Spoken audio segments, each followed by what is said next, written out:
The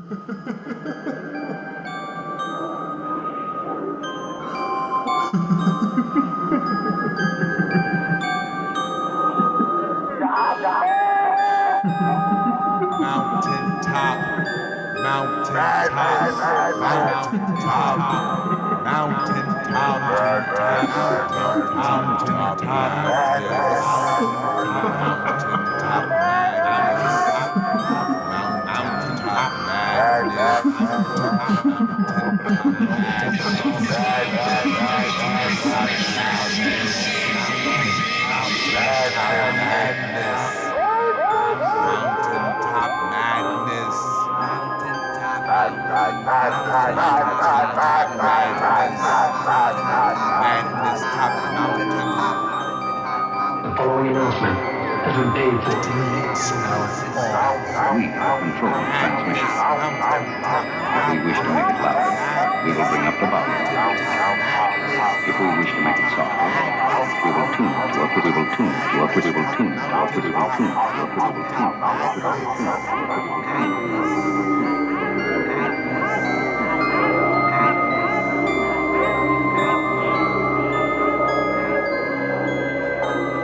Broad Street Cyber Bullies in the house for the Extreme Retro Review for ECW, June 30th, 1995. RF Video Fam Cam presents Mountaintop Madness.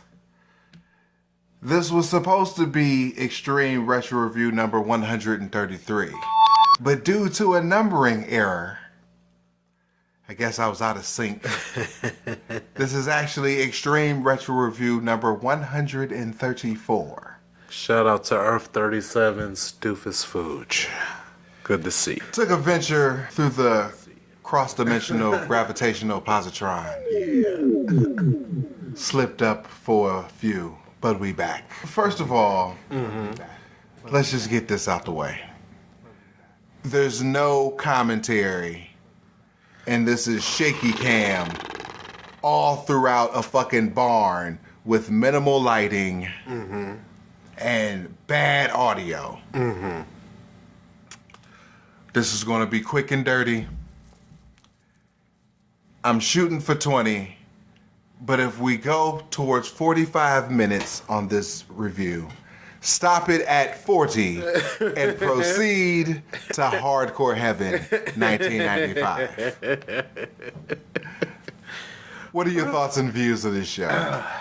My thoughts and views on this show. So when I think of this show, I think of one of my favorite, speaking of cross dimensions and multiverse and stuff, think of one of my favorite Superman villains from another universe, his doppelganger, Ultraman.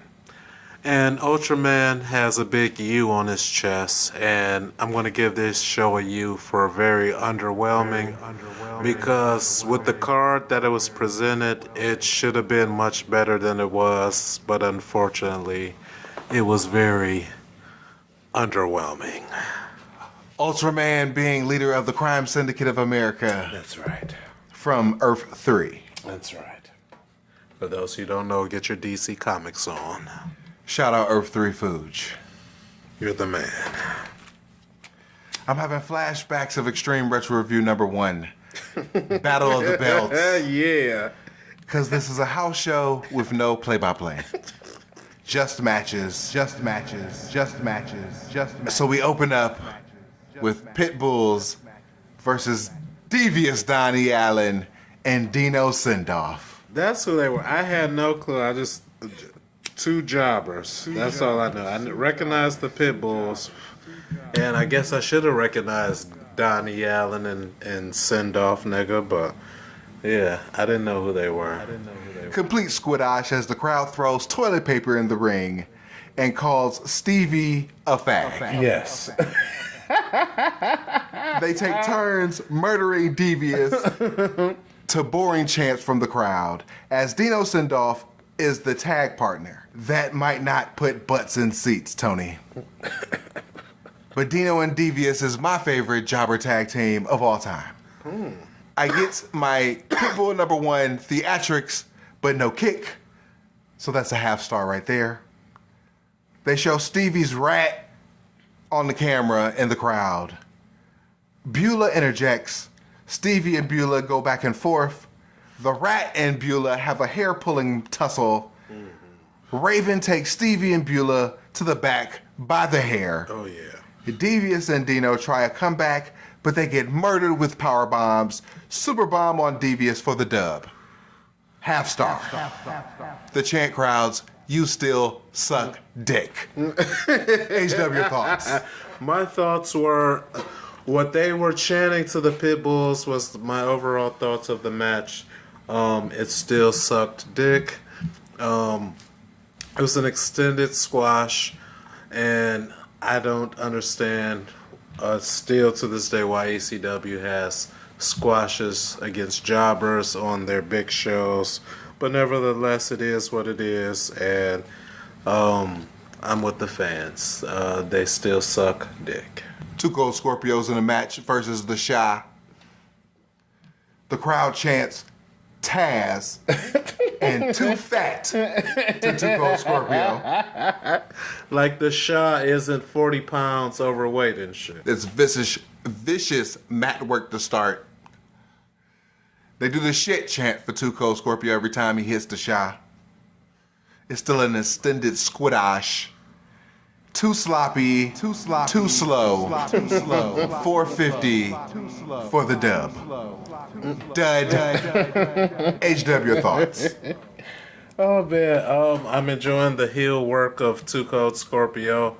Shout out to Earth 37 because you know they love Two Cold over there. He's their 16-time world champion. But yeah, it was a nice change of pace for me. It was something different to see Scorpio work heels. So even though it was an extended squash, I actually enjoyed this match. Two Cold Scorpio jaw jacks to the crowd as it goes to the next segment with Mikey Whipwreck coming to the ring with his arm in a sling. Yeah. A rat is professing her love for Mikey. And out comes Paulie and the all-new Taz. Geek Ortiz is announcing that Taz is going to face Mikey Whipwreck in a match.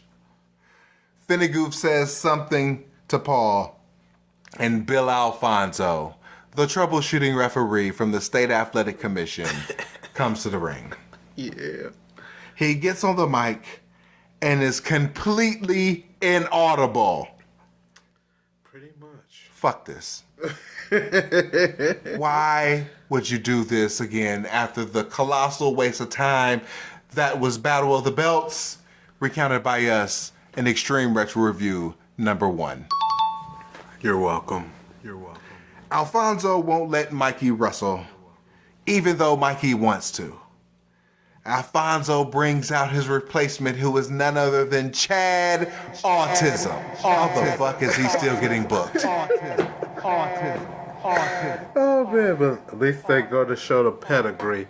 Mikey and Autism are on the same level, apparently. But at least he's still eating out here, to quote my partner in crime. Indeed. He keeps calling Taz the Tasmaniac. Paul keeps correcting him, saying that he's just Taz. Taz dumps Autism on his head. Alfonso gives Autism the win because the bell did not ring. Negative infinity. The crowd chants 911 because Taz is not a real star. Alfonso goes to Taz until Two Cold Scorpio comes back to kick him in the face, put a chair on him, and guillotines him from the top rope. Good job, Two Cold. Mikey Whipwreck and Paul console Taz. Taz's dramatic overselling of his head and face area is completely horrendous. Paul roasts Two Cold Scorpio and says Taz will beat Two Cold Scorpio's ass at Hardcore Heaven 1995. To which I say, who cares? HW thoughts. My thoughts, first of all, I am Team Bill Alfonso. So just seeing him troll Taz and shit was just a motherfucking hoot for me and shit. And then on top of that, Tuco Scorpio getting his heel on yet again, especially when the punk ass fans was chanting for Taz in his match against Hack when Taz was nowhere around. Just to see Tuco go ahead and get a little comeuppance on the Tasmaniac, as Chad Autism would say, was very apropos. So I was all for it. I give it 2 thumbs up. But here's the thing about Taz not being a star. When Tuco was fighting Shaw, the crowd was chanting for Taz. Taz is in the ring with Tuco Scorpio. The crowd chants for 911, not Taz. That just shows how much Taz is not as over as they want him to be on his quest to be the World Heavyweight Champion. And plus that crowd is borderline retarded. As far as I'm concerned. We're moving on to the next battle of the bad breed. Number 193, everybody. Part Negative Infinity. They do the usual, but this time there's no Joey. And the camera is out of fucking focus for like a minute. If you think their matches are bad and beyond awful, this one is beyond that. They do one wrestling move. A Russian leg sweep onto the barbed wire baseball bat. There's a leg drop on the bat onto Ian for the win. Negative Infinity. Come on, you already know. Age up your thoughts. I had an attitude because, I had a attitude post text message where you text me, make sure you watch the Bad Breed matches and shit. And I'm like, I watched that shit and I was mad that I watched it. So when you told me to make sure I watched it, I lightweight got an attitude and shit because I'm like, this shit is terrible. Just like every single other Rotten versus Rotten match or Battle of the Bad Breed or Ian versus Axel, whatever you want to call it, it was terrible. I don't know, it didn't seem as violent as some of the previous matches and shit. Like I didn't have any squeamish, I need to look away moments and shit. But it was not a must-see match, and I am very irritated with you for making it seem like it was a must-see match. Stay tuned. It's funny you should mention the text message that I sent you. Because I said, make sure you watch both Bad Breed matches. Yeah, I thought that was a typo. Earth 73 strikes again. I just went with it, like, yeah.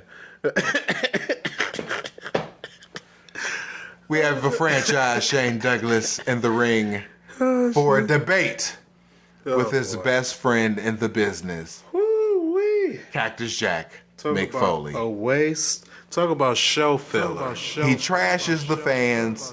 He trashes the ring. I concur, it's a shitty fucking ring. He's barely audible. Why the fuck did they sell this?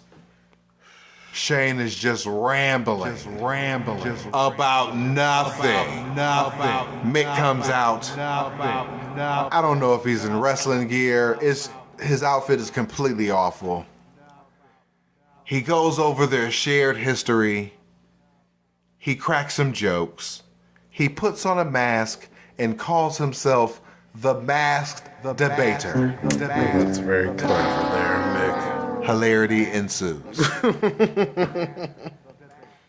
What is the point of all this?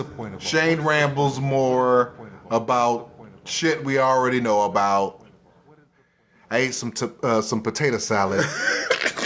Yawned about 12 times and absolutely gave 0 fucks about this debate. Oh, shit. Shane finally says that he's leaving ECW. Not wrestling, but Extreme Championship bullshit.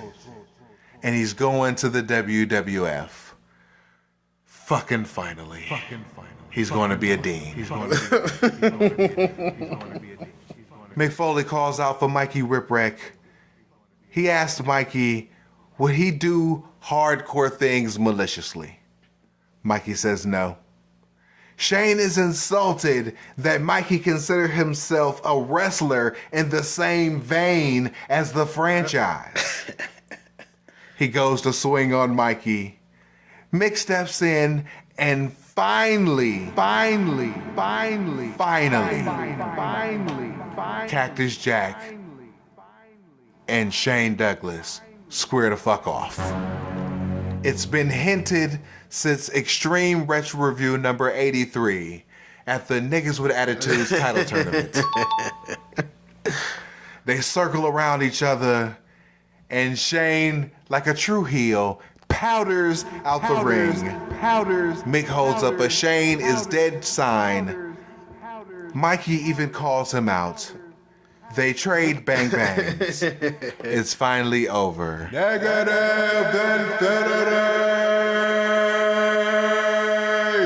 Oh man, well Mikey did say something about kicking Shane's fucking ass and shit, a la Full Force. If you're not hip to Full Force, watch Kid and Play 1 or 2, and you'll see the little pipsqueak of the group talk about, we're gonna kick your fucking ass. There's two acceptable ways to watch House Party. One is the unedited version, obviously. But the second version is always on the USA Network in the 1990s, where they edited all the cuss words. We're gonna kick your funky faces. ECW Tag Team Title Match. The Public Enemy versus Raven and Stevie Richards. Grunge says something to get the crowd hype. The crowd chants faggot. Stevie is completely inaudible. There's a long stall by Stevie. They do a standing switch, and Johnny Grunge dry humps Stevie in the middle of the ring. Now who's the faggot? 2 fucking times. I'm going straight to the finish. Raven distracts, so the gangsters come out. They do a run-in with a nightstick. Stevie on top for the win. Negative Infinity! Finnegoof and Mullinope debate the finish. Fucking kill me. It goes back to the Public Enemy. Double Negative Infinity! Bill Alfonso comes out. Yes. Fucking kill me. Come on, somebody, down for what? Belts go back to Raven and Stevie. Triple Negative Infinity! Stevie cuts a promo challenging anyone right now for the tag team titles, which brings out Paul Lee and 911. The new champs both belt 911. He no-sells the belt shots, double choke slams the new tag team champions. The crowd chants one more time. He choke slams Raven. He choke slams Stevie. The Geek Timekeeper gets a choke slam. For what? He didn't do nothing. Bob Ortiz, the Geekus Maximus, gets suckered in and choke slammed. LOL. That's LOL. fucked up. Stevie gets another choke slam. This show will not end. HW, your thoughts? First of all, 911 is a bully. There's no reason for him to be choke slamming ring announcers or timekeepers or whatever Finnegoof does and shit. That shit was uncalled for. Secondly, Stevie called out a tag team. 911 is not a tag team. He is a singles wrestler. He had no business being out there unless Paulie was going to be his tag team partner, which I highly think is very unlikely. On top of that, though, And comical. and exactly. On top of that, though, there was one MVP of this segment, the person who saved the whole segment, and that is none other than the representative of the State Athletic Commission for the state of Pennsylvania, none other than Mr. Bill Alfonso. He rescued the segment. It was getting a little dry. He came out there and he made sure that the right thing was done, that the rightful tag team champions were Raven and Steven Richards. And Bill Alfonso is an unsung hero right now with ECW. Paulie cuts a promo that since the Geek Ortiz is KO'd, he needs a new announcer, and he points to Stevie's Rat. Something inaudible with Bill Alfonso and challenges Bill Alfonso to a fight. He comes out again, calls 911 a wimp, and powders. 911 chases, Raven poses, Stevie cuts another promo, re-challenging anyone and not leaving the ring. Enter Sandman plays, and he appears in the crowd. Woman with the belt, Sandman with the cane. They go to the ring, Raven and Sandman face off, but they back down and powder so Putz can come out. Raven and Dreamer brawl. They beat him up and send him to the ring for Hack to execute him. That's right. World title match. Hack versus Putz. Luna's stretchered out. LOL. They had their usual match from 94 with a little bit of plunder. Hack gets shorted and pants in a cute little spot. Putz's hand is still fucked up from the last big show. Extreme Retro Review number 125. I don't know, who cares? You're welcome. Hack's pulling up on 2, but he's a heel, so I'm okay with it. Woman's upset though, so we get the squally elbow. The Putz come back, but he calls out for Luna. He gets a cane to the hand and a roll up for the win. Negative infinity! I thought Hack was going to save the show. What the fuck was I thinking? HW thoughts. I gave this match an S for snoozer. It was, unfortunately, I gave out the U earlier for underwhelming.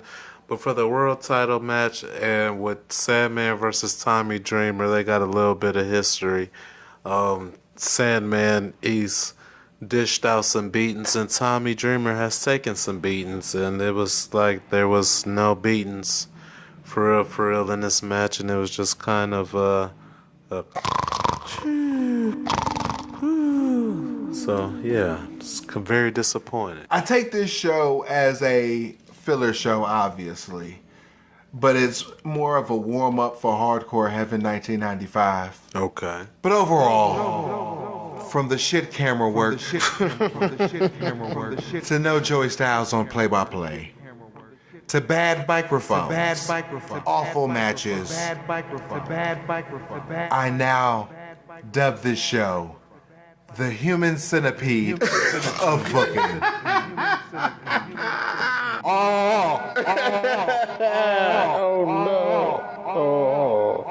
Skip this show and go immediately to Hardcore Heaven 1995, unless you're an OCD completist like myself, for historical purposes only.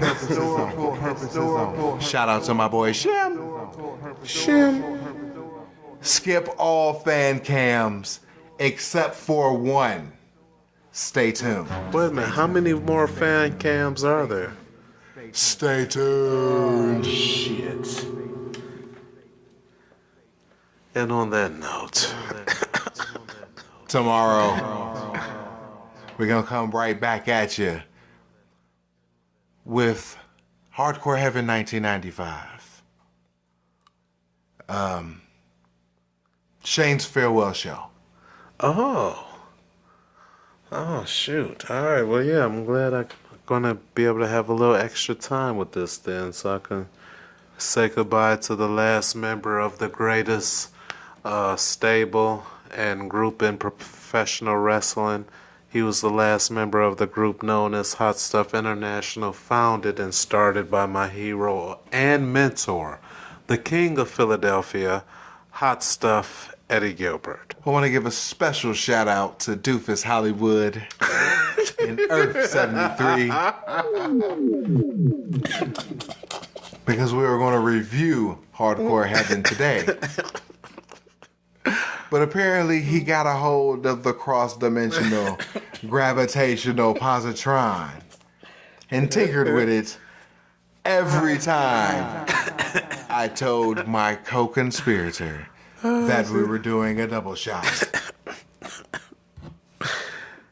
Oh, man. Yeah, for the first time ever in 2 years, everybody. And I didn't get one reminder until I got a quasi-reminder. Was it about 1 in the morning last night and shit?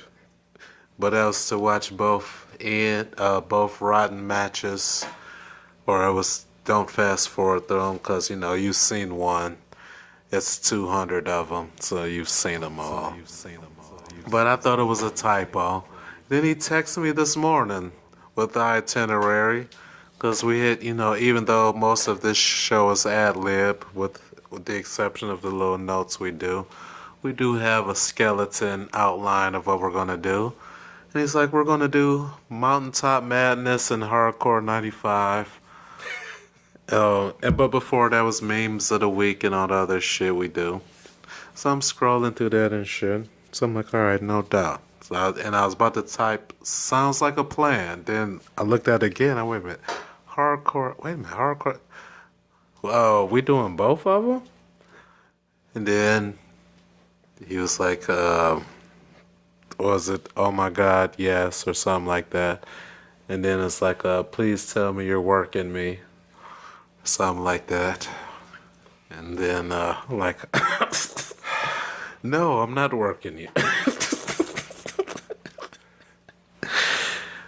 Until then, life is a work. Make sure you get paid for it. We out. Peace. Peace. For historical